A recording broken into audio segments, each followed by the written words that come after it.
All right, in the snow removal industry, you're going to experience complaints, and most of them, guys, you're just going to shake your head at. What I'm going to touch base with is I just received a question, concern, complaint regarding the most recent snowfall that we had. They got their invoice, and someone on council for the townhouse complex is questioning. They're saying that we were there twice. You plowed us twice, but you're charging us twice. Why? That should be pretty self-explanatory.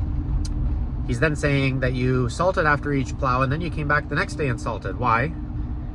And that probably involves a little bit of education. And then he was complaining that the common roadway, or sorry, actually, he was complaining that their private driveways of each individual unit was never done. Why? And then he was also complaining that the common roadway was only cleared to about 60% of what it should have. So let's try and touch base on some of these concerns. So first of all, guys, your agreements, your contracts, your quotes, they've all got to coincide with how you service. And it's kind of like boxing. Like, you have to be ready for these complaints. And not only do you have to be ready for these complaints, the answers should be in your agreement.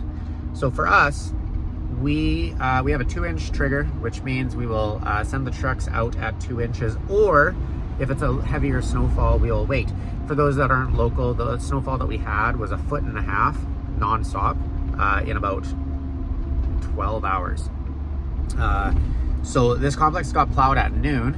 It started snowing at 4 in the morning. It got plowed the first time at noon, and then we came back and plowed it again at 11 p.m. So it did warrant 2 clearings. And even though we have a 2-inch rule, and we also do not charge differently depending on how high the snow is, we do charge each plow that we do.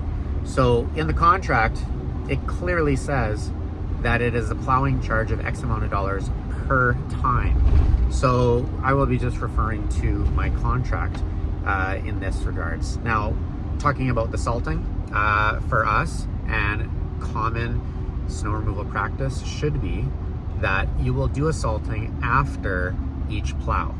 You should always do a salting after each plow. This is to help mitigate any risk liability for you.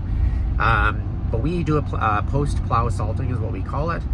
That is to combat any snow, ice, compact snow, slush that didn't get cleaned up by the plow. And the salting will take it right down to bare pavement in a matter of hours. That is what the post-plow salting is. He's complaining that we came the next day to do another salting. I don't remember the temperatures, guys, but it was cold. The post-plow salting was already used up. There was no salt present or adequate enough. There was not enough adequate salt present to combat the snow, the cold that was coming. So we salted again. This is to combat any snow runoff off of any melting piles. This is to combat any ice that may form at night, any frost, and stuff like that. So that's how I'm going to be addressing that question or concern that he has in regards to his private driveways, or the private driveways that they never got cleared. Yeah, we don't touch them. It's clearly stated in our agreements. Again, you have to be ready for these questions in your agreement so that you can refer back to them. For us, I'm going to refer back to the statement that we will only clear the common roadway within the complex. That's it. So no private driveways will ever get done by us. Furthermore, I don't know any complex, or sorry, any company locally anyways, that would do any private driveways in the complex. I actually see it all the time on different Facebook groups where people are saying, hey, I'm bidding on this site. How much to do all the common roadway and the parking lots, or the driveways, sorry.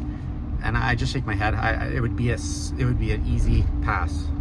I declined the bid. There's no way that I would get into that stuff.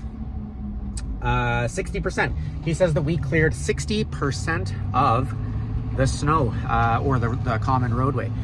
So the reason, well, first off, it was not 60%, but it was narrow. I'll agree that it was narrower. But the reason is because when you have 1.5 feet of snow that you're plowing, you're gonna get your berms built up pretty quick.